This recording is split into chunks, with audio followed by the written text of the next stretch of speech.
Tonight, we'll talk about a time, 1987, and I was unemployed and brought in, given an opportunity to work at MTV. MTV was a cable channel that actually played music. Wall-to-wall music. And by its original charter, which actually was done by former Monkey Michael Nesmith, came up with the concept of comedians and on-air hosts to connect, provide interstitial material in between the videos. So they hired an original crew of VJs, that's what they called them, video jockeys as opposed to DJs, disc jockeys.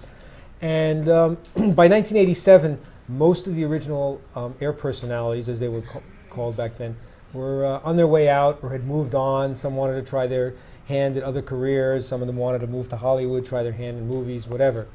And I was given the opportunity to run the studio, but at the same time I was basically put in the position of having to be an A&R scout, if you will, for the next generation of on-air hosts, VJs. And through a mutual acquaintance, I was given a VHS, yes, a VHS tape, of a young fellow hosting a TV show in Holland called Countdown. Very much like the MTV format, but this was on television in Holland, and it was a good-looking guy, and he was interviewing rock stars of that time period. I was like, wow, this guy's really good. He'd be a great asset here, but truth of the matter is, he's in Holland. The chances of him ever moving to America and doing this, it's not going to happen. So one day I'm in my office flipping through one of the trade magazines. Billboard had a sister publication back then, as an international publication, and they had playlists from radio stations throughout the world, particularly in Europe. And there was a picture of a radio station in Holland, Radio Veronica. And lo and behold, there's this guy who's the same guy I saw in that video. I said, oh, he's a disc jockey too. So, for whatever means I had available to me, I figured it out and made a phone call. And, lucky for me, people in Holland speak fluent English. And I get through the switchboard at the radio station and asked to speak with this on-air host. And I said, well, he's not here right now. Can I take a message? And I said, sure. So I leave a message. Hey, it's Steve Leeds from MTV in America. Here's the number. And not thinking anything would ever become of it. Well, lo and behold, a day or so later, Adam Curry calls me on the phone, and I'm like, wow, this is fantastic. This is the real world. This is how it works, I guess. And I said, listen, would you have any desire or interest in coming to America to be an on-camera host for MTV? That was a pretty ballsy thing. I mean, who the hell am I? You're at the time, MTV was the premier youth outlet in the world, and I still look back at that time period and don't understand how I had the audacity to just do that. Anyway, I did it, made the offer to him, and he turned me on to, at the time, who was his personal manager. And after a fairly short term of negotiations, Adam found himself on an airplane with his bride-to-be heading to New York and looking for a place to live in Midtown Manhattan to be the next on-air disc jockey, VJ, if you will. And here it is many years later, and we still have a connection. And I still call him a friend, and a lot of things have gone on. Adam's been married, he has a child. I got married, I have a child. He lives in England now, involved in several business ventures, mostly based in San Francisco, which was why he was there, and it was kind of again to come here. So what Adam did after his tenure at MTV had run its course, because the philosophy at MTV was VJs are like fruits and vegetables. I don't know if you know this. They have a shelf life. And at some point, they probably get a little brown around the edges and maybe perhaps a little mold, and it's time to move on. Now, I didn't feel that was true, But the guy who was running the company at the time was very adamant about people had their cycle. And of course, I moved on to get involved in the music business, leaving poor Adam behind unprotected. And one of the things I remember, he came to me one day and said, you know, there's a thing called the internet. I'm going to get involved with that. And I want to use MTV.com. What do you think? I'm clueless. I don't know what you're talking about. Well, I got to talk to somebody. So I guess you clawed your way up the corporate ladder to find the right person. They went like, yeah, sure. Yeah. It's, you know, what? Internet. Yeah, whatever, kid. Go ahead. Yeah. You sure? Yeah. I remember him coming back and said, yeah, they gave me the rights to that. They didn't see any value to it, and I'm going to build some stuff on top of that. And I was like, oh, that sounds pretty clever. It's surprising that the entrepreneurial spirit at MTV would allow such that, but that's okay. So I'll let Adam then pick up the tail, because I really wasn't around for the rest of that. You're lucky. Steve just really cut through some history really quickly. Sorry. No, it's good. Obviously, when I got the call, I was like, whoa, MTV's calling me. I'd heard about MTV, and this was 1987. And I was totally ready to go on an adventure, and even though I'm an American, I grew up in Amsterdam. And so the part that, just to frame it up, there was a time when there was an internet that did not have a World Wide Web. None of you have probably ever witnessed that, but it was actually all text-based, and there was a system called Gopher, which was kind of like linking from page to page, but no graphics whatsoever. What I discovered as I was on America Online and what was it, Vienna, Quantum, whatever, Prodigy, all this stuff that was really early, I kept hearing about this thing called the internet, and it was incredibly hard to get on, which meant there was no easy dial-up package. America Online was kind of the only online type thing that anyone knew of, but all the cool people were there. And so I had to learn Unix, essentially, to be able to figure out how to connect to the internet. And what I found out is that the actual audience that was watching MTV, who are university and college students, were on the internet. And boy, they had a whole different idea as to what MTV should be doing as to what the big wigs up at 1775 Broadway thought. And to me, that was fascinating. And then there was this like email and news groups. And so I saw that, and I'm in my heart, I'm just a broadcaster. I started broadcasting by building my own radio transmitter when I was 15, and made my mom drive me around the block to see how far the signal would reach. And since then, I've always been just broadcasting pirate radio stations in the Netherlands, because it was all state-controlled media. And when I saw this internet, I said, well, yeah, maybe it's text today, but I'm sure if it's just bits and bytes, we'll be able to transfer audio and maybe one day video. And so I think I saw a distribution mechanism there. And Steve's account is pretty accurate. I literally went to Van Toffler, who was legal affairs without ever having passed the bar. And which I reminded him of often. Is that true? Yeah, he never passed the bar. And I said, hey man, I want to register MTV. I'd already registered it, but I want to register MTV.com. And he literally was like, whatever. And so I started building stuff.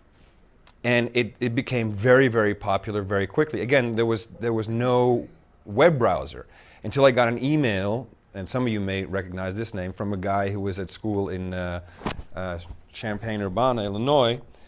And he said, Adam, check this thing out that I've made. Set up this server. It's called Mosaic. And that was Mark Andreessen, who was literally a college student, and he built this first web browser, which later became Netscape, and which now has become Mozilla, which most of you now know as Firefox. And so I set that up, and I was like, whoa, well, this is the next step. Now we've got text and pictures and some kind of layout. And from that moment on, I was pretty much, I just knew that something was going to happen. And as Steve said, even though I wound up staying at MTV for 7.5 years, I was fired, I think, 6 times. It was the same story over and over again. Cut your hair. No, you're fired. I swear to God. It's like, oh man, you got to change your image. You got to cut your hair. No, you're fired. But they kept asking me to come back. I just raised the rates. I didn't have a full-time gig, but just do whatever. And they kept asking me to come back. But then I was really, kind of in fact, I was driving in from Jersey to the studios in Manhattan one day, and I'm like, this is nuts. I'm doing this gig. They keep firing me. It's not really that challenging anymore. And what I do is I go home, and every night I sit online and I'm figuring out this thing called the internet. So I'm going to quit today instead of getting fired again. And I was doing the top 20 video countdown, and I did something unprecedented. I quit on air, which was I think that really pissed them off. Because it was Saturday, the next Saturday morning, 7 a.m. And we were living in Montclair before it was the place for media people to live. It was still Montclair, and I get served papers. MTV is suing you for MTV.com. I'm like, well, this is crap. If they had asked me for it, I would have given it back to them. Just give me an email address. And so I thought for a second, what am I going to do with this? And so I decided to countersue, which was interesting because it's kind of David and Goliath with Viacom versus me, and no one really knew what they were suing me for, other than if any law students here. Under the Lanham Act, which means that I had something that could potentially confuse consumers in thinking that was the real MTV. And of course now if you look at MTV.com today, you'll see that my idea was not far off, nor was their lawsuit necessarily invalid, but it was just an unnecessary thing to go through. And I did the only thing I had, because I had a little bit of money, but not enough to really fight this to the death. So I just took it to the newspapers and, like, oh, MTV's crushing me and they're really horrible. And they didn't like the negative press at all. So we settled. Or I should say, the lawsuit between Mr. Curry and MTV Networks has been settled out of court. Neither party has any further comment. But it worked out. They got what they wanted, and I started my first business. And this was a time where it was really, it was kind of like a no man's land. No one really knew what was going to come of this, and is anything going to happen? I just, I got an office at two guys I knew on 42nd Street, and hired one kid out of college, and just say, well, maybe I'll just build websites or something. I'm not quite sure what I'm going to do. And the first opportunity came around, which I think would be interesting for this group to hear, is there was an opportunity to take the Grammys, and now we're talking 1995, do what we were calling a cybercast. And the Grammys at the time was a very kind of tired brand. The CBS television show was really sagging in the ratings. No one really cared about it. And so I went out to NARAS, National Academy of Recording Arts and Sciences, and pitched Mike Green, who later went on to have his own issues, pitched him on the idea of the Grammys online. So you have I think Westwood One did the radio broadcast. I don't know if you remember this. We had simulcast. You could watch television, and then you'd have stereo sound on your FM radio. Yeah, I feel old, Steve, talking about this.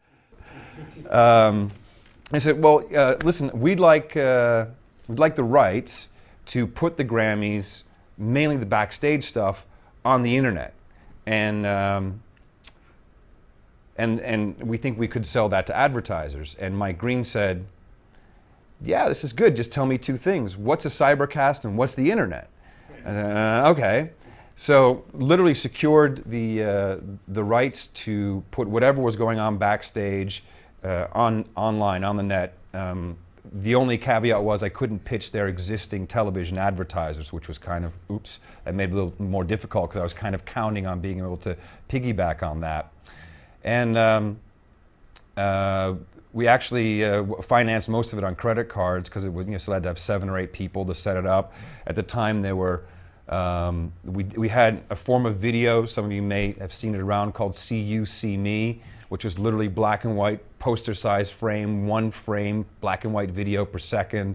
Casio had just come out with the very first groundbreaking camera. It was digital, and you could connect it to your laptop, and the picture would go right onto your computer. No scanning involved. I know it sounds archaic, but it really wasn't that long ago when this just didn't exist.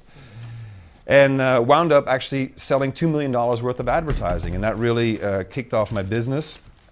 At least I thought it would, because I really believed that after that very successful cybercast, that Hollywood would call, and that they would get it and they would understand, and we would have this great new distribution mechanism. Of course, now we know with all of the lawsuits and issues with music licensing that it, yes? Actually, I have a question before you go on. Sure. I don't know if you can actually say, but do you still retain some of the rights to MTV.com? No, no rights. None whatsoever. But I wouldn't want them. You don't want any licensing on that? No. No. Well, and I'll get into that because Explain you why later, because he's got bigger fish to fry. Yeah, for sure. And I do want to talk about music licensing specifically because I've done a lot with that in the past 5 years.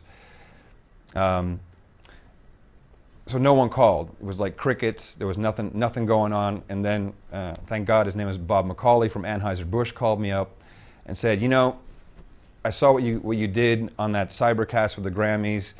I want some of that because I think we need to be hip and young, and that's where it's at. Would you please build Budweiser.com? So build Budweiser.com, BudLight.com, then we got Reebok, PlanetReebok.com. We built one of my favorite for Procter & Gamble, Tampax.com, the website you'll visit more than once a month. They used that. They liked it, actually. In fact, for Budweiser, just an anecdote. So, you know, because we couldn't license any content. We couldn't license any music, nothing. The only thing we could do is stuff we made ourselves and stuff that, as an example, Budweiser had. And they've got a history of the Clydesdales and, you know, whatever, and the Brewmaster. One thing we found very interesting in St. Louis is, and this is early days of web-based applications, they taught us that the barcode on every can and every bottle, that if you knew how the barcode worked, you could translate that right back down to the exact quarter hour that can or beer rolled off of the line in the plant. And we said, oh, this is cool. Why don't we make a little widget on the website? You input your barcode and we'll give you the born-on date. Today, you look at the Budweiser can or bottle, it still has the born-on date, which basically we invented from that very simple application. Now I'm going to fast forward because that grew very quickly. I grew that company to 700 people. We were in 3 countries, 16 cities, just huge. Took it public on NASDAQ in 1996, which was really pre-internet bubble IPOs. And we had an actual business. We had paying customers. But as things moved along, I saw pretty quickly that the technology was moving so fast that you wouldn't need big rooms of lots and lots of engineers to create this stuff, and it would be much easier for marketing departments to take in-house, and things were changing, so decided to sell. Did so in 1999, and people thought I was stupid, crazy, you're an idiot, you're selling way too quick. Sold it for $450 million, and 2 months later, the bubble burst, and I looked pretty good. Retired. I thought that would be a good idea. That turns out to be pretty hard to do. And as one does, I moved back to Europe, learned how to fly helicopters, bought a castle, and with my wife, by the way, Steve was our best witness at our shotgun wedding at the town hall in New York. So we've been married for around 22 years. And kind of futzed around for a couple of years until the next evolution came along, and it was the iPod. And the iPod was really interesting to me because I look at the iPod and I didn't think, you know, Walkman or digital jukebox. I thought, hey, hard drive, it can play some audio, there's a way to get stuff onto it, it might do video. You know, the first iPod was audio only. And then there was this technology floating out there called RSS, which is kind of you know, you've seen it on weblogs. It's how you subscribe if you're interested in getting frequent updates. And I just kind of combined the two with a little bit of computer knowledge that I had and came up with the concept of podcasting. Didn't come up with the word, but the concept. And that moved pretty quickly. All of a sudden Steve Jobs calls me and says, hey man, we want to put this in iTunes, and what do you think? And so before you knew it, podcasting was a reality, and now we had a way to distribute audio and of course now video through iTunes, but really through the subscription model, which is the dream of broadcasting. How do I get people to show up tomorrow to listen to my show?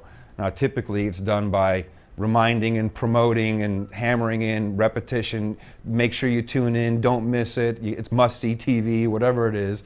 And now it was like, hit the subscribe button. Whenever there's a new show, it'll just show up. You watch or listen at your own convenience. I built a business around that, which we started in 2005, and has now been going for almost 5 years. The company is called Mevio, M-E-V-I-O, Mevio.com. We have 15,000 individual media properties, what we call them, so either audio or video. And we found an actual business model that goes around that so that people who are independent producers can make money just by producing whatever they want to produce, and by selling stuff to or activating their audience and selling stuff to them. Well, before you elaborate on the current business, let's not gloss over podcasting so quickly. Right. Okay, one thing you should know is, he's going to be embarrassed about this, but one of his nicknames was the Podfather, because what he did was his software allowed easier access and for people to be able to make podcasts. And one of the things you pioneered, which would concern this group mostly, would be about Podsafe music. Yeah. So without getting into a legal, logjam, talk about, the issue of, for example, iTunes has a regular podcast every Tuesday where they play excerpts of the new music that they're putting into the iTunes. And always was like, well, why are they only playing snippets of the music? Well, you can tell or explain the underlying reason for that and how what you developed, because I think that's really important for people to understand. There's a piece to the story. When this podcasting started, I was doing my own show, and people were listening to the show, creating their own programming based upon that. And I said, whatever you do, don't play music right now. Just talk, burp, whatever it is. Do not play music, because the last thing I want is this beautiful little idea to immediately be deemed as piracy the minute someone hears, oh, they're playing music and what are all the issues, because I knew that was a huge trap. So we stayed away from that for a while. My partner in the business, who was also a partner in the company that we sold, is an old blues guitarist from Atlanta, and so we're kind of two sides of the fence. He's a published artist, and he still gets his royalty checks from Air Supply and whatever the hell horrible songs he's written. Although the Christmas albums, he makes a lot of dough on that. So he, on that side, always wants to get paid for his work, and on my side, I just want to play cool stuff on the radio. I just want to have the songs at my disposal, and I've always been used to not having to pay for that when it was taken care of somewhere at the corporate level. And Steve's absolutely right. There was so many issues around the different types of rights. You have your performance right, which is in essence part of what we're talking about when you're using that piece of music within the context of programming. And we actually went to BMI and went to ASCAP, and they wouldn't write us a license. They didn't, I think they're also hedging their bets, saying, well, we're not quite sure where this is going to go. So, we did get a license actually from BMI for classical music, or some small little thing which didn't really count. And what was happening, MySpace started to come into the picture. And MySpace was really, where all the independent bands but even DJs who were doing techno mixes, their own stuff, they were really using MySpace as the hub, but it was really kind of independent, and here's a platform for the independent musician, the ones that were figuring out that you have to be your own enterprise, your own business, because it's always been very difficult to break into the mainstream music business, but now with that marketplace just dwindling and the distribution being kind of shot by the internet, where do you go? And what we wanted to create is a promotional vehicle so that artists who have music can license that simply to people who want to use it in their programming without it being really, really complicated and payments going back and forth. It should be really simple. You give me the right to play this on my show, and I'll report to you when I played it. That's all that mattered. So we wrote our own license, and we called it the Podsafe Music License. So kind of the Podsafe being it's safe to play on podcasts. And we built the Podsafe Music Network, which has, has millions of tracks in there now, where you sign up as someone who has programming, audio or video, and you can download any song, use it on your show as long as you report it back to the network, which of course gave us immediate airplay information. So now as an artist, you can log in and you say, hey, well, my song got played on Adam's show, and it got played over here, and so you can get a real idea of what's happening with your product or with your art or with your music. And these were only bands that were not signed to major labels. Well, it started out with just purely independent, and what happened was a lot of big mainstream artists who either own some of their back catalog, even Sandy Shaw, who owns all of her stuff.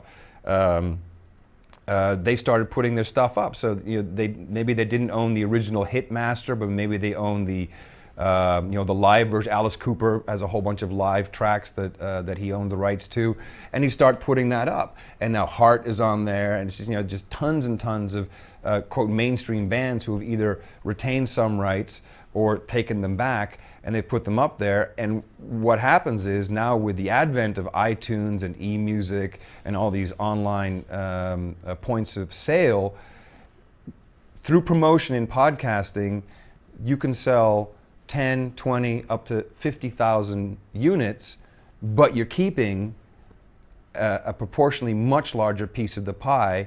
And I would argue that many of these bands and artists who have taken this route and are selling not a million seller album, but selling 40 or 50,000 copies through the distribution online, so the promotion through podcasts and MySpace, etc., and using CD Baby and iTunes for the actual transaction, they're making much more money than they ever would in the mainstream arena.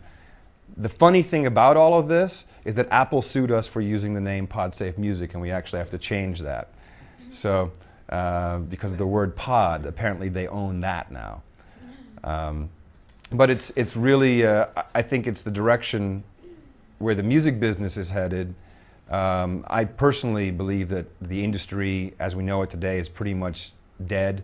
Walk the hall, and I hope I'm not popping any bubbles, but I walk the hallways at Sony, and the carpet's all frayed, and there's no one in the office. And remember the club up the top, Steve? The club used to be like the hottest shit. Everyone would be up there, and it's like, it's dead. It seems brain dead, because there's really only, there's room for, and budget, quite honestly, for 10 artists a month across all categories, and that's it. But what's happening underneath, what's happening on a smaller scale, it's very much like and I point to you when I talk about old stuff, very much like the 60s, the coffee houses in San Francisco, where where Bill Graham and all this stuff started, and it's all kind of selling stuff out of the trunk of your car again, only it's happening online, and it is sustainable, but we need a lot of new talent and a lot of particularly business acumen to come in and do something with it.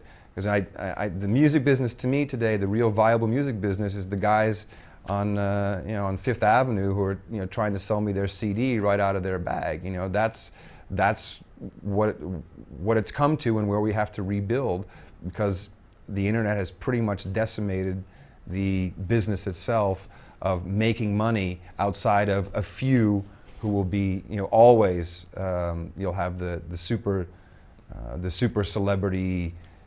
No talents really, that are built up as, well, not entirely true. Like Amy Winehouse as an example is incredibly talented, but that's a great marketing exercise. Take someone who maybe has a drug problem, but does really spin that out of control, and use that to really hype up the sales. There's room for that, but only so many.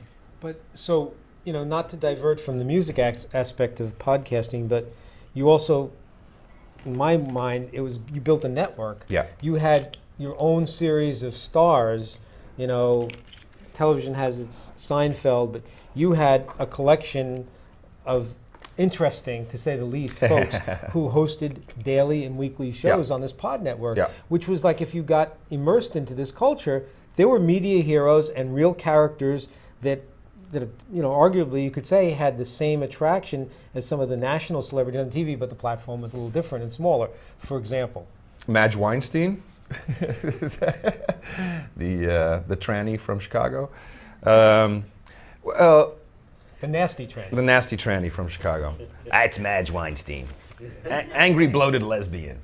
It's so that's really the microcosm. I guess what I'm attempting to say is that it's a lot smaller and we're building it, but it's sustainable, and you can be your own media property, distribute online. It's cost effective enough. There are business models, and it works on all sides of entertainment. I believe that we're going to have to go through it. It's going to get a lot worse before it gets any better.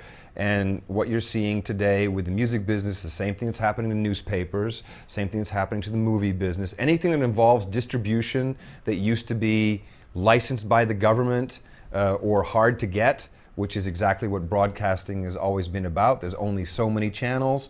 The internet has basically obliterated that. So, because that's what all those models were based on. You cannot get this record on the radio unless you're listening to a radio station that has the license to do it.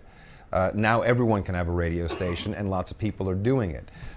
So I've always just been trying to connect both sides of the party to make an equation of three, and it has worked. We did, with this network that Steve mentioned, we did a bum rush the charts. We took one band, a band called Black Lab, who've been dropped from a major music label, and we said we're going to bum rush the charts, i.e. the iTunes charts, by every individual show. And one show might have 1,000 people listening, another show might have 10,000, I have a couple 100,000. So why don't we, on one day, we're all going to tell our listeners individually, so in our own little groups, go and buy this song. I forget the name of the song, with Black Lab. 99 cents. We actually gave the money away to charity. Charted every single chart. The rock chart, the alternative chart, #1 on iTunes. For a day, it was above everything else. I think that's really significant. And the sales of one-day sales were, $30,000, $40,000. Just by a bunch of independent people standing behind something and pushing it. So it can be done. Proof is there. So I'm going to assume most of you have access to an iPod, own an iPod, and also go to iTunes. How many of you have ever gone to the iTunes store and looked over at the podcast section? Okay. So I think one of the great things is, iTunes exists. It's a revenue stream, obviously, for them, but the podcasts are all free, at least as far as I know. Yeah. Okay, so what the thing you are offering is an amazing opportunity, and I guess the way it still works is anybody does a podcast of some sort of professionalism, it somehow can get its way into the... I think anyone can get into the iTunes store. For podcasting. Yeah, for podcasting, yeah. Apple's a little kind of militaristic and fascist from time to time, so they will block stuff. It was hard to get Madge Weinstein, the bloated Jewish lesbian, in there, but we did eventually. I think anyone can essentially get their podcast listed, but you do have to have you have to have the right rating, and if it's mature or whatever, you do have to tag that properly. So you've mentioned Madge a couple of times. Talk about some of the other interesting characters that made up the network, because it was a fascinating. Yeah, well, and there's so many, because as I said, there's thousands, but we have everything from Dawn and Drew, the punk rock couple who live in Wisconsin in a farmhouse, to Mark Nemcoff, who's actually an ex-TV producer in LA, and he does a show called Pacific Coast Hellway, which is really off the wall, out of control funny, high production values. We also did Shadow Falls, an entire audio drama with a theater troupe that we just brought in, who were an amateur troupe, and we had it professionally written. There's enough people out there who don't have a well-paying gig, but are very, very professional. I think it's just what was exciting is the scala. Anyone can participate, anyone can be a part of it, and if it's only for an audience of one, it's valid. There doesn't have to be an American Idol type of audience for it to be valid. And then you yourself, somehow in the midst of all this, found time to have your own daily podcast, which went anywhere from 45 minutes to over an hour. Yeah. So I've had a number of shows. Most recently, my focus has been on a show that I do with a journalist from California. If there's anything you take away from this, particularly this group, I would highly appreciate it if you listened at least to one episode of that show. It's called No Agenda, and I'll make sure that you can just Google it and it'll be the top hit, because it really talks about a contrarian view, I would say, than the mainstream media of what is happening in our world today. And I think you might get a kick out of it if you listen. It's twice a week we do it, but of course you can listen to it anytime you want. Because as I said earlier, I'm just a radio geek, and I just like doing it, but also do a daily video production which shows what we're doing across the entire network. And what's cool about that is, and Steve and I were having dinner kind of laughing that 20 years ago I was doing my stand-up in a blue screen for MTV. 22 years later I'm doing kind of the same thing, except it's green screen. Turns out green was better than blue. And I'm doing it in my house in London all by myself. I've got the camera set up, the lights set up, I got Final Cut Pro. And whereas we had a studio with at least 8 people at any given moment for exactly the same output. So in that relatively short span of time, it's pretty amazing what is now possible, and actually being able to do it is great. Yeah, going back to the RSS, and been experimenting a lot with RSS and promotion in regards to that being sort of the future of promotion.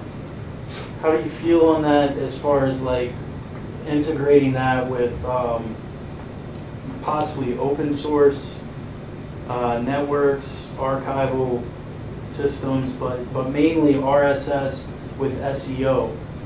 Oh, okay, right. So I would actually, not everyone may know exactly what this is about, so I would say that the promotional mechanism today is actually Twitter. And the reason why is Twitter is almost an abstraction of what RSS was, so you can subscribe and unsubscribe or follow and unfollow.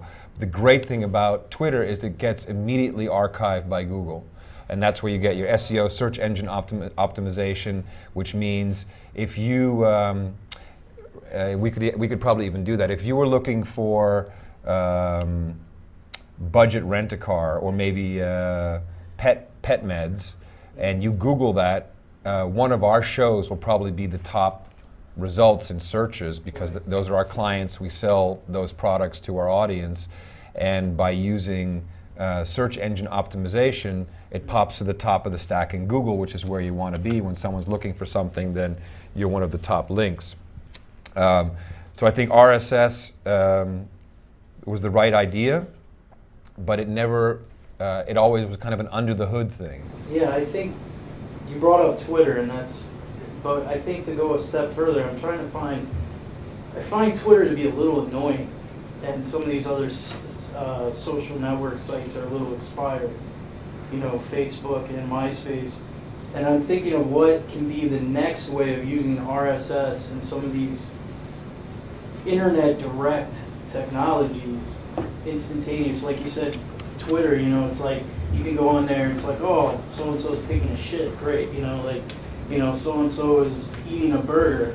But Yeah, but this is essentially a fractal of what was said about weblogs. Thank you. right. Weblogs in the beginning is, who cares? I'm sitting here, the guy's sitting in his pajamas writing some shit. Well, of course, now we have Huffington Post, and we've got a lot of really high quality content sites. So yes, Twitter, Demi Moore saved someone from suicide. Okay, yeah, that is annoying, but it's infrastructure. And I think that Twitter as infrastructure goes way beyond the company itself. And you will see it's not going to be the only one. At some point it was like, oh, the only search engine is going to be Alta Vista.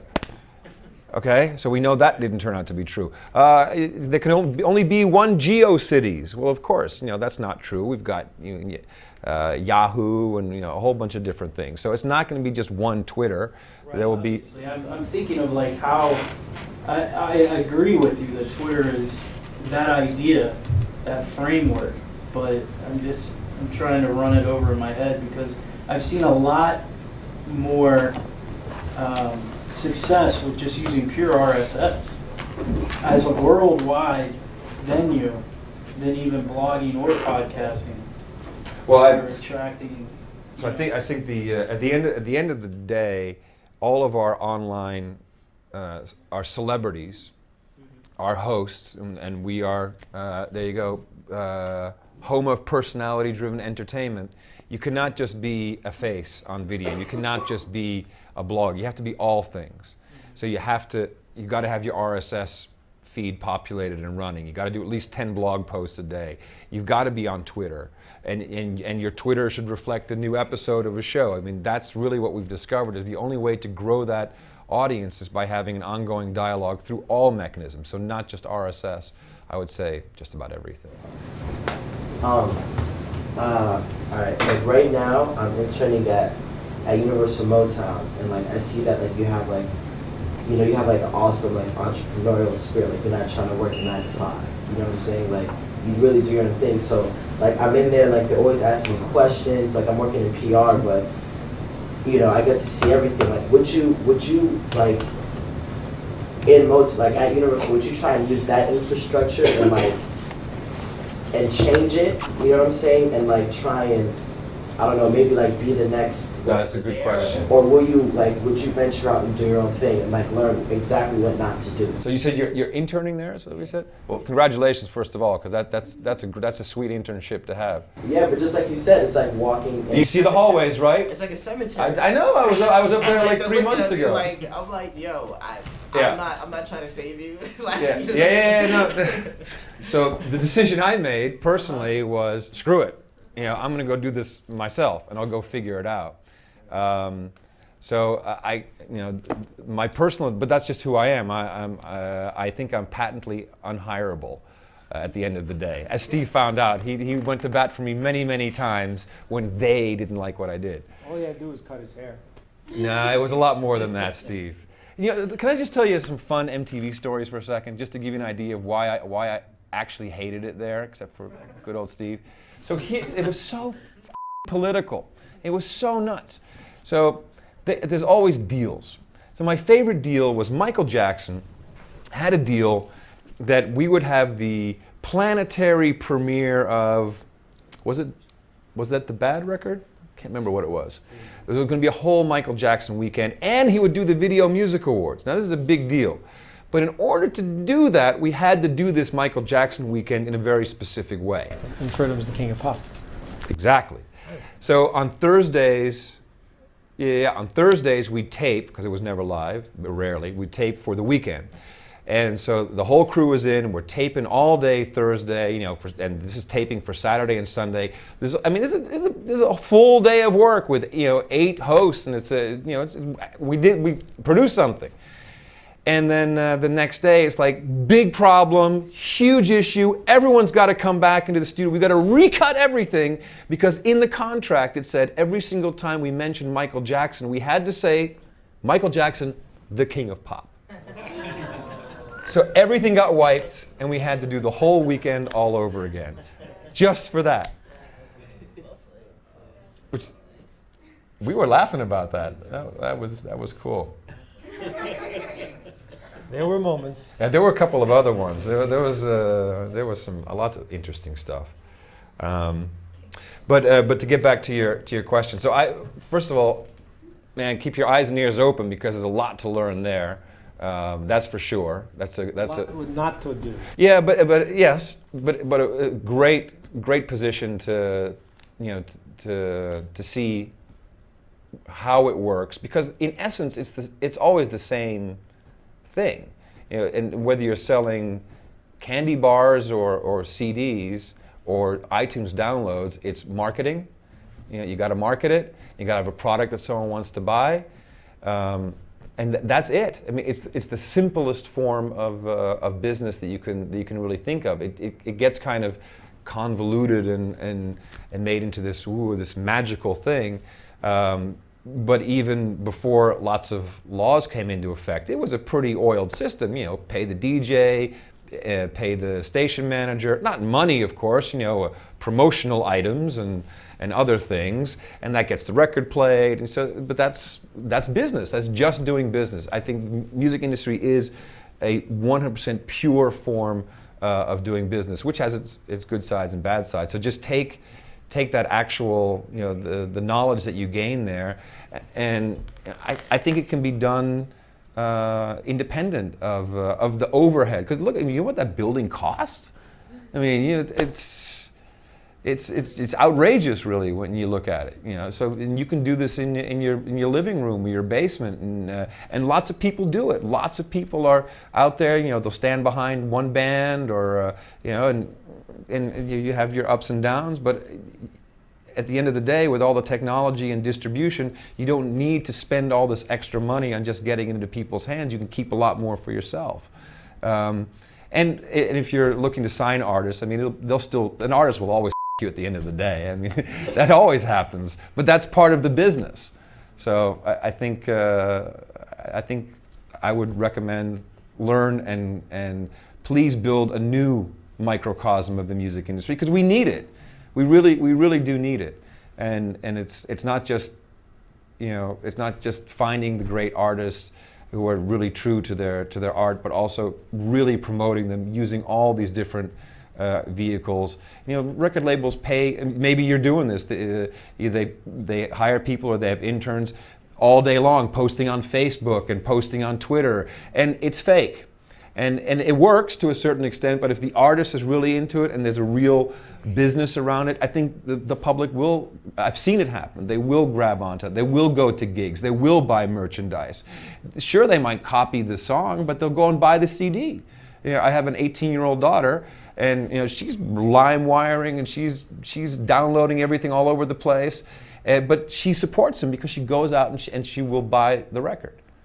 And I don't have to, and not because I told her it was wrong to steal it, because she feels that it's right to support the band. And I have great hope for the art form in that regard. You actually want to see some of that? Okay. Yeah. Now today on Media Women, we're going to not only show you how... Okay, so I'll just give you the concept here real quickly.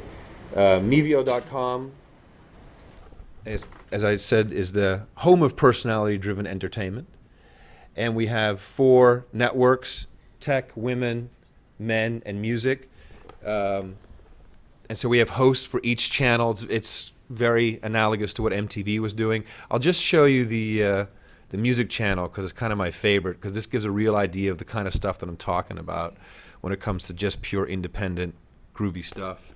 This is Michael Butler, known as the Rock and Roll Geek. Former podcaster. He's still a podcaster. Michael Butler, one of our early members of the network, he played in a band, American Heartbreak, Jet Boy. He's a painter. He's a house painter, really. But he's created this entire music network for us. We've gotten it to a point where we have 5 or 6 hosts. We have continuous music videos that people are making themselves, but also we do Mevio Underground, so we have people come into the studio and play every Wednesday. Hey, welcome to Me Via Music. My name's Michael Butler. Thanks a lot for joining me. I really appreciate it. Let's get right into the videos now. This is a band that's on Vice Records called Black Lips. They just played over in the Middle East somewhere, Israel or one of those countries. And One of those they had a riot. desert They countries. were not used to these. Apparently, these guys are like super wild on stage. I had no idea. I thought they were just like a, regular indie rock band from Atlanta, but apparently they pull things out of their pants and play their guitars with them. Who knows? This is a song by them called Oh Katrina.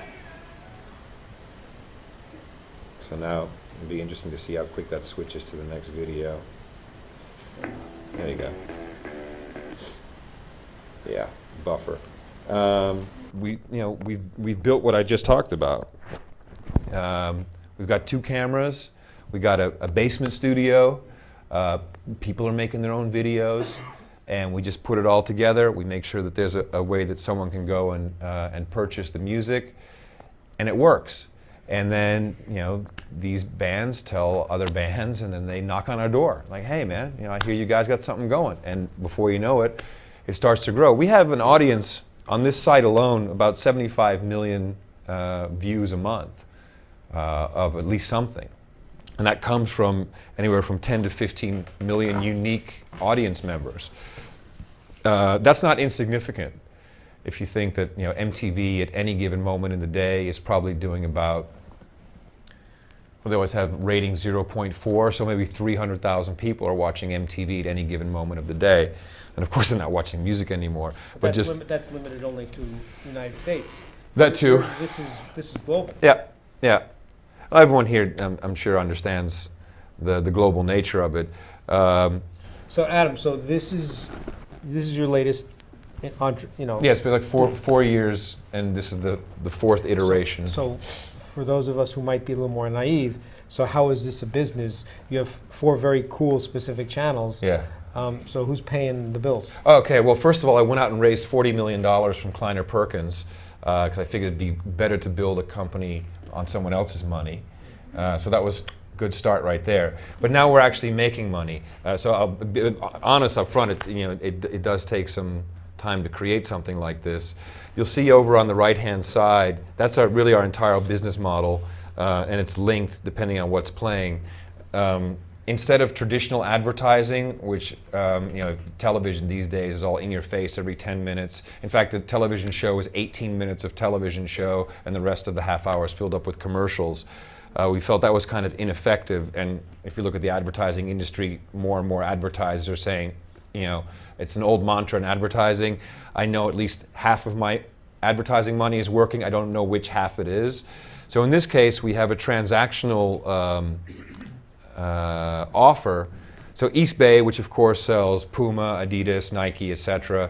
In this particular ad, we give you 15% off if you buy through us. It's very much like the QVC model. We go out to these companies and we do Avis, Budget, Brookstone, eHarmony, all of these relatively big companies, and they give us a discount that we pass on to our audience as long as you use a discount code at checkout, which you'll see on television from time to time. Use this code or say this word when you call up.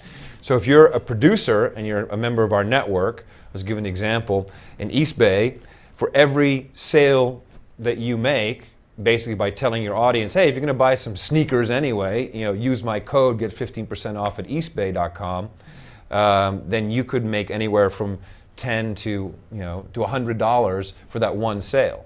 And we basically split that with the producer. We're doing over $1 million a month just in sales like this. We have producers, some who are making $200,000, $350,000 a year just by making interesting programming and selling things to their audience that the audience is interested in. So you won't get the same audience who wants to buy some pet meds, perhaps who will buy something from East Bay, but eHarmony, the dating service, we've had some big success stories, and for every new person we bring that signs up to eHarmony through our network, we get paid $120, and we split that with the producer. So you can see that if you can do that enough, and this is what I mean, it's the same with the new music industry. You can actually make a living out of it, and this is paying off. Even, in fact, our model is kind of going opposite of the economy because now everyone wants to get good deals on stuff. We still want the brands, we still want the quality products, but can I get it cheaper? And it turns out that, hey, I was listening to the show or watching Michael Butler anyway, and now he's got something that I want. So it's a much friendlier, less intrusive way to sell things to the audience, and for the advertiser, they don't pay anything up front. They only pay when something has been sold. And that's also, it's a new model. These are the things that are going to change, and by the time you graduate, I think you'll see how many years from now? 1 year, 2 years? What are we in? Are we juniors? Seniors? Even by the time you graduate. No, this is changing so rapidly. I wouldn't go looking for a gig in broadcasting anymore. I wouldn't go looking for a gig in the music industry the way it is. So what would you tell some of these folks who are going to be leaving these Howlett halls in a couple of weeks? He's working as an intern at Motown. I mean, I don't want a job there. And he doesn't want a job there. I'm happy to hear that. So, other than knocking on the doors of record company HR departments or broadcast HR departments, so your advice as a sage here? Well, I think if you can get, so this is the age-old problem. Everyone's got to eat too. I believe that anybody in this room with the right motivation can build their own business online and be very successful at it. Particularly if you're looking at entertainment and music. I mean, everything's there. All the things you ever needed are there. It's all available online. Now, does that mean that you shouldn't go out and get some experience if you can at a company? Well, absolutely. There's nothing wrong with that. But really, I would rather preach to be entrepreneurs and go on and build the next great American media companies than go and work for the old guys. That's really what I would say to this room. And I think in the United States, we're particularly uniquely positioned to have these types of new companies being built.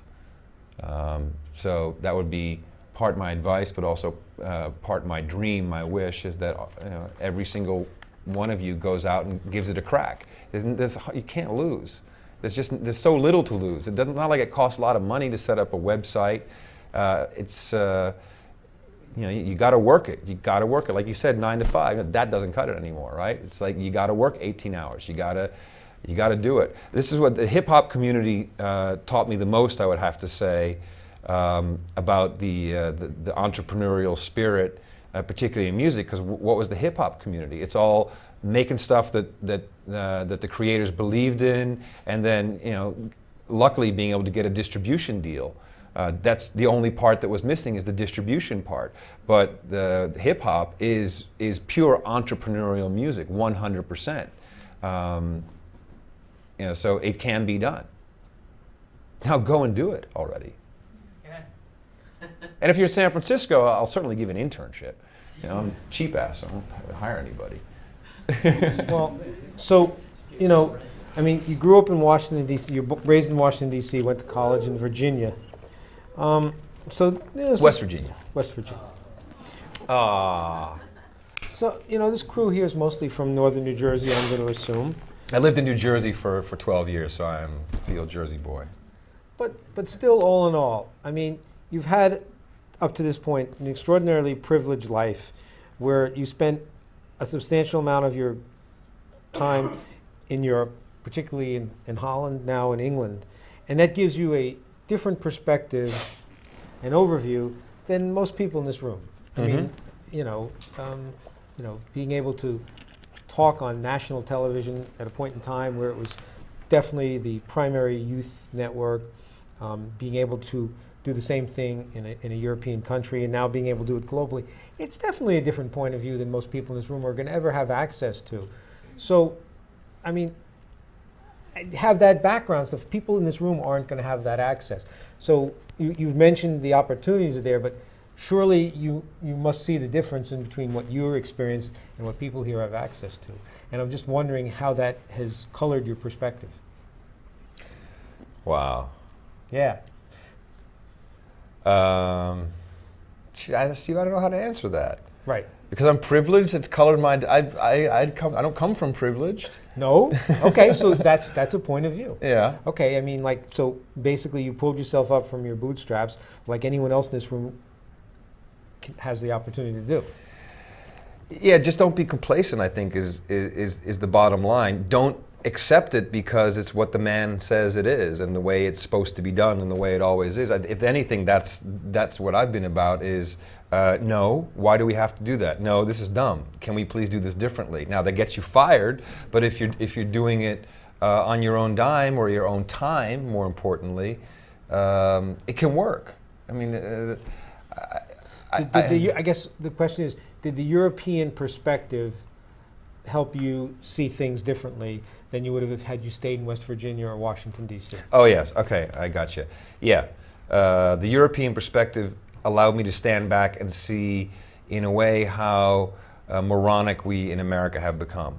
And I mean that with respect, but we really do kind of march all along, and this is how it's going to be, are kind of locked into what Fox News tells us, because that, of course, is the truth.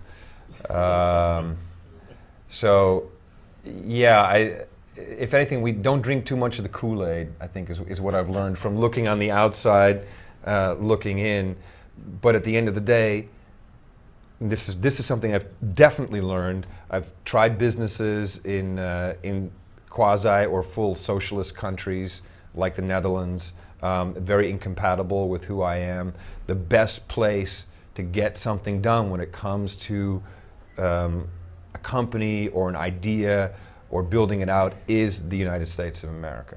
That is the privilege that everyone in this room has. You may not know it, but I've lived in a whole bunch of other countries. It sucks ass. This is the best country to do it. There's access to smart people. People are motivated, highly, highly motivated in the United States. Incorrectly seen on the outside as, oh, well, unlike in our socialist country where you can't just get fired, everyone's worried, afraid of getting fired, that's why they work so hard. And I said, no, that's not true. I've had thousands of people work for me, and there's never been a threat of being fired. People they're team players. They just want to do it and do the best job they can and go have a beer and say, hey, we did a great job. We're simple that way, I think, as Americans, but I love it. This is the country where the opportunity still exists, where the capital still exists, where the motivation still exists, and that's what I've learned from sitting on the outside, Steve. And what about access to talent? Because it still seems there's an American love affair, well, particularly now where you're living in London, still seems on the art side, particularly in music, an American love affair with all things British. In the mainstream, yeah. In the mainstream, I think everyone just got bored of what was being created here, and oh, well, this has got a funny accent. But that's kind of been, Britain has been an influencer in pop culture for many, many, many years. Going back even back to Vivian Westwood and the Sex Pistols and punk and moving all the way through. That's always been there. But talent, I mean, there's talent everywhere. Everyone's talented one way or the other. I don't think that makes any difference. And then taking the global perspective, you and I were talking earlier today about Susan Bowles. Oh, right. Does everyone know who this is? Okay, how many people... Yeah. Boyle, sorry. How many people know who's... How many... I would hope everybody in this room would raise their hand with that question. Really? Okay. So for those of you who don't, and if the internet was a little more cooperative, I'd bore some of you who've seen it already, but point is, here's an American TV show controlled by Simon... here's a TV show in England controlled by Simon Cowell, who has foisted on us the American Idol franchise, and called Britain's Got Talent. Yeah. And those of you who saw her perform know she's a dowdy housewife from Scotland. Well, so she says. And Adam's point of view on this, which as a media observer and a guy who's created content over the years, has a perspective on it. I thought it might be worthy of sharing. We've been bullshitting the audience for as long as I've been making television. I mean, Steve, how many? Oh, we have a real satellite interview. You know, total crap. We've been bullshitting audiences forever, ever since the $64,000 question. We've been bullshitting audiences. In this particular case, you know, Britain's Got Talent is, you know, it's syndicated all over the world. So you have America's Got Talent. You also have Holland's Got Talent, which my wife happens to be a judge on. So I have yet more unique insider perspective to this program. This is total setup. So not only did they make her look frumpy, they thickened her eyebrows. She had a record out 5 years ago, you know, Beautiful Ella Fitzgerald, I think, or Great American Songbook or something. They totally knew this was coming, but what Simon Cowell in this case did brilliantly is completely played into what, you know, because when you're watching television, you want to watch yourself. This is just a fact. You want to identify, why do we love the Osbournes? Because you identify. It's like All in the Family, if you remember that. Why was that such a big hit? Because you identify. We all have the crazy dad. We all have the crazy son-in-law. We all, you know, it's identification. So the minute someone comes out who clearly is the largest loser in life and then has this talent, everyone, it just makes you feel good. And it's mind control. Perfect execution, beautifully done, total setup. My wife is a judge on the Dutch version. She has an IFB, and so you know, the director talks to her. My wife has been in television and music for longer than I have. She's older than I am. And literally, the director will say, Patricia, could you make this person cry? Because we really need a little bit of emotion right now in the show. And you know, so then she'll lash out and she'll stick the knife in, and it's completely fake, which doesn't mean it's bad. It's a product, and it's excuse me, and it's selling, but I think it's pretty limited in scope. As to, you know, that's we can do that a couple times. So you suspect that Cowell already has a record recorded by this woman? Well, she already did a record, No, but and it's something new. I don't know if he has one recorded now, but he's already got her signed up. And there's another kid, some 15-year-old. You'll see this YouTube video as well. And he comes out and he sings. He's a little bit shaky, and then Simon goes, "Stop, stop, stop, stop! I don't feel like you're entirely yourself. Do you have any other music with you by chance?" And of course, "Oh yes, well I happen to have another tape that I brought with me." And here's the formula. Here's the format for. Same with American Idol. Here's how it goes. Bad, bad, bad, bad, bad, bad, bad, commercial break, bad, bad, bad, kind of good commercial break. This is the worst season ever, Steve. We're never going to find any talent. It's all over. It's not going to happen. And then, of course, the person walks in. You know, that's how you do it, and that's how you pull at the emotional strings. It's the tension arc of a program.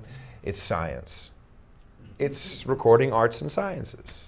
So none of us here should believe what we see on American Idol as being spontaneous. Dude, not only that, but we didn't actually land on the moon. That was totally a television studio in Arizona. You sure about that? Quite sure. But that's just me. Any other media myths you want to debunk? We never got to the moon? There's a couple, but Pardon? Oh, that's a good one. I hadn't heard that one. Tupac's alive. I like that. So is Jim Morrison, right? Yeah. Yeah, but there's a lot. People forget, you know, forget how it's like right now we have swine flu, which I have actually. I'm just getting over a case of the swine flu. I do. I swear to God, I have the swine flu. But of course, it's just a flu. You know, and I love it when this happens on TV. Everyone's like, you know, 50 cases, and oh, we got another 24 over here, and of course in the school, that's where, when it happens to the kids in the school, that's when, now we got to be really frightened. Every year in America, 30,000 people die from the flu. It's just a fact of life. Every day, 120 people will die on the roads. But what you got to watch is what's happening. Well, everyone's talking about the swine flu. That's what's really interesting. What's going on What other news is being made while this is happening? And I will tell you actually what's going on, and you should watch. If there's anything I would encourage you to watch, it's C-SPAN. Go watch the legislation hearings about the green low-carbon economy legislation, which is now being introduced. So this is to combat global warming. I'm sorry, that didn't work. Climate change. To combat climate change, we're going to pay taxes on everything. Cap and trade, you're going to hear this a lot. And Al Gore is testifying right now, or this week, before the Senate, about how his system, his trading system, which he set up with Ken Lay of Enron, I'm not kidding you, it doesn't get crazier than that, which will be trading carbon emissions, so we don't actually stop emitting the carbons, it's just we pay China to do it. Okay? So, and these laws and this legislation is now all being set up, and I fully believe that, and I'm totally a conspiracy theorist, I believe that this bird flu, or swine bird human flu, is first of all set up to get control of Mexico City because we had drug lords running the place and we need to install martial law. And if we're not careful, we might get the same thing over here. But please do not worry, you will not get sick from the swine flu. And I personally would not take any vaccination if they came to me with it. And I could go on forever, man. I want to talk about 9/11, Steve? I'm on a roll now. You got time? Nah. Anybody have any? Listen to my show. That's no agenda. That's, Yes, sir. I have a question about your website. Mm-hmm. Do you measure your markets, and if so, how do you do that? And then, like, once you come up with those numbers, however, by whatever means, how do you use that to implement to sell to your Excellent question. So in the traditional brand advertising, which we still do some of, you really have to go for a similar scam to Nielsen. So Nielsen numbers, whether you agree with them or not, they're the standard, and media buyers buy advertising based upon the Nielsen ratings. Online we have something called ComScore. ComScore gives you a number of how many people are viewing video or listening to audio. And it's very costly. It costs like $150,000 a year just to subscribe to the service, which is why it's a scam. And it's very traditional in the brand advertising case when it's about numbers. It's a CPM, cost per mil, cost per thousand. So we may charge $25 per thousand people watching a particular piece of video or ad. That's become less interesting, because it's very hard to get the numbers to make it interesting enough, because you really have to have millions and millions watching the same video to get the type of money you need to sustain the business. So it really becomes irrelevant once we are compensated by what we sell. So I know the numbers because we track internally. We have something called Omniture. So every page, every piece of media is tracked, and we can see how we're doing. So we use those metrics internally to see if a show is growing. But really, for our business model, it's unnecessary. It's purely what can we sell for the advertiser. That's how we get compensated. And I think, again, it's ComScore is pretty much the only game in town right now, and that's the numbers you have to go on. But it's just like Nielsen. You pay, networks must pay tons of money to have the Nielsen research done. So that's kind of that to me is a very old school model of doing things, and we only see that business going down.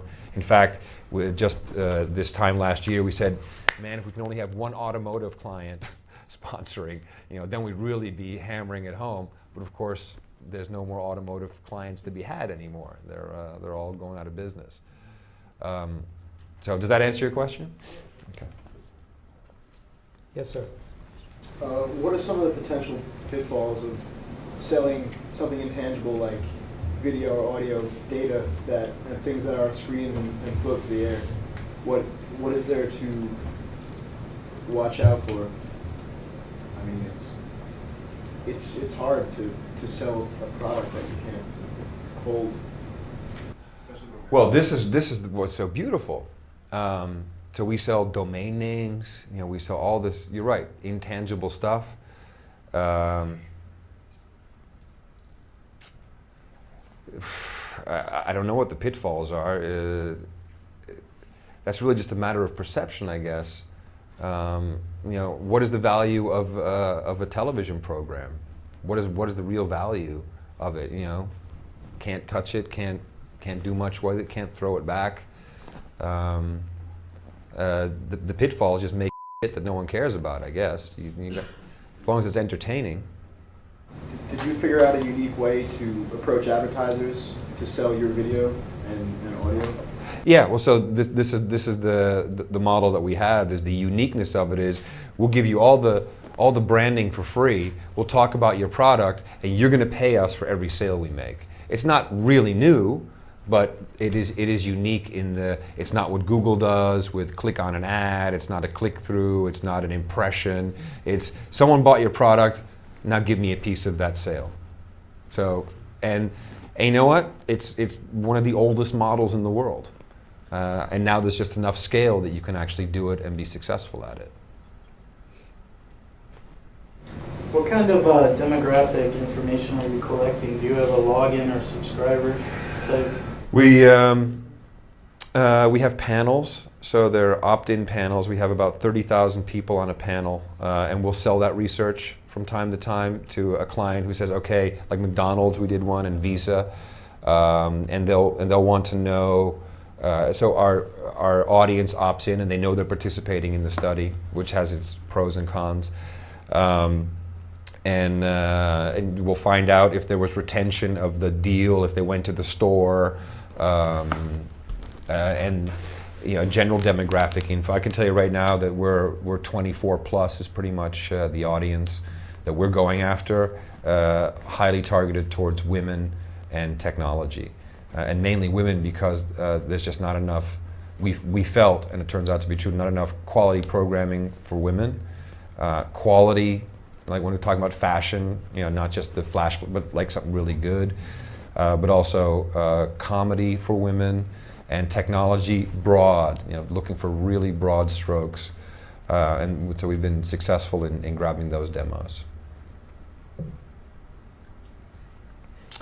Do you like an iPhone app for video? And are you getting involved with like Stitcher Radio, get with your podcast or other things that are going on? Because now I subscribe to so many podcasts, but now I'm just gone crazy since I've had my iPhone for about 6 months. And everything's through that. And so I'm wondering if you're getting involved with Yeah, well, actually, even take the model a little bit further.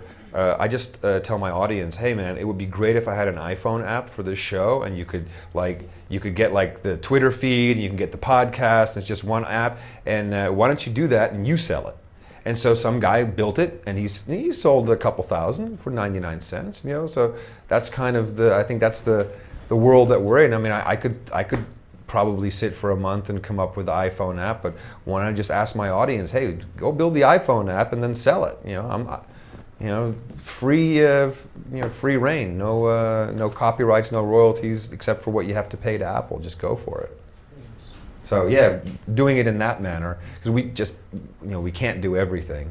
Just don't have enough people to do it all. And that seems to work. And now someone's doing it on the G phone, and there's another guy who built a mobile site, and so it just kind of works that way. Going back to the, you said when you first started out, you learned Linux or Unix? Yeah, Unix at the time. Unix, and you were talking about open sourcing the software. Well, how do you feel with some of these open source Linux builds? Like I've been researching Ubuntu. Ubuntu. Yeah, I mean, it's actually a great operating system. So it's the future. Yeah. It's totally the future. Microsoft has a huge problem. In fact, if you look at their financials, they just had their first down quarter ever in the history of the company. Yeah, and you know it's obvious because they're not really selling to you, to individuals. They're selling to huge corporations who now can't afford the next upgrade. They stumbled over Vista, and they're going to come out with Windows 7. You know, it's a big beast. But and you know, Linux, and of course Ubuntu is a very consumer-oriented version of it. I love it. I run it. Now that we kind of have all the desktop, you know, like the Word and Excel spreadsheets, all kind of with OpenOffice integrates.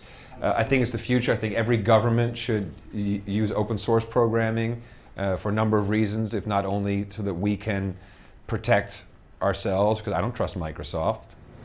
No, I know they not for collect s- so much information. whatever, you know, it's like you can't look at all of their stuff, and in open source you can look at all of it, and I'm a very big fan of that. Even the Mac under the hood is BSD Unix, which, although not entirely open source, is built in such a way that you can get into every nook and cranny, and there's no secrets there.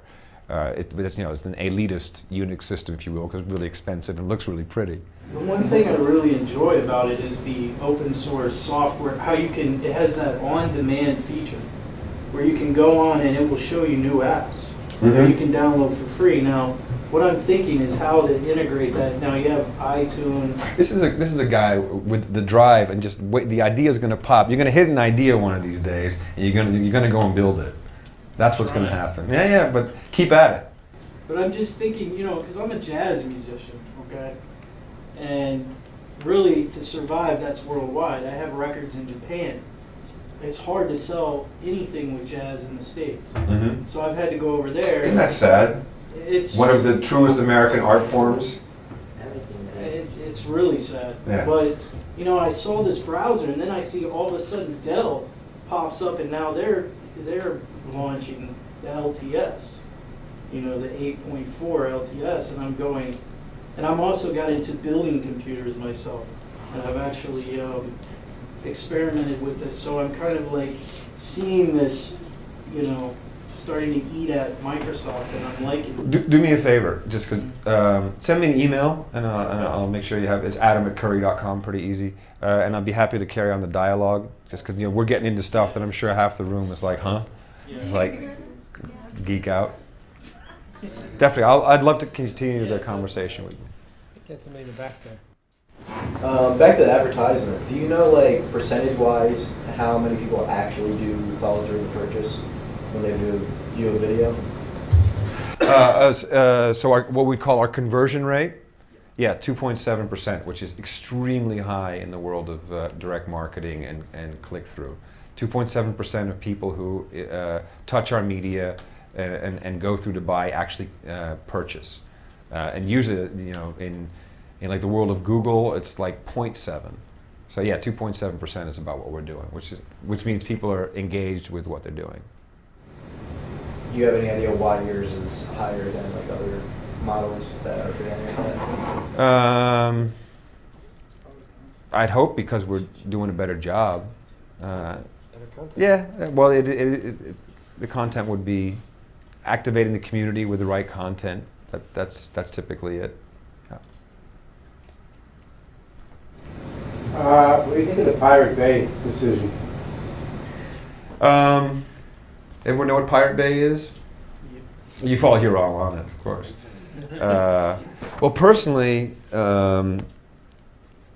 my feeling is there's no, you know, if those guys are in violation, then shut Google down.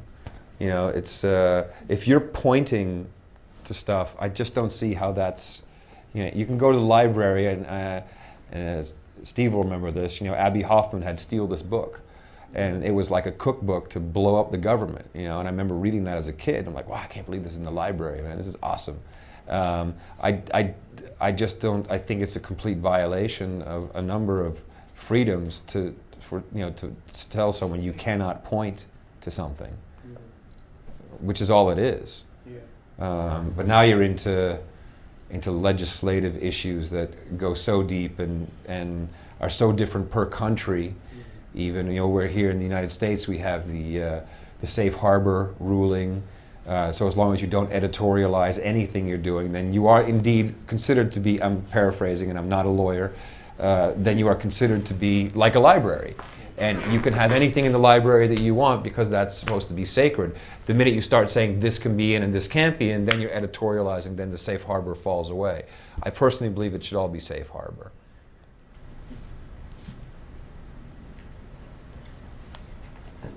Anyone else? I really appreciate you guys staying. I mean, they could leave at 9:30. Anyway, I think unless anyone else has any questions, we'll call it a night. I'm sure Adam will hang out for a few minutes if any of you want to talk to him one-on-one. Thank him for coming in from San Francisco.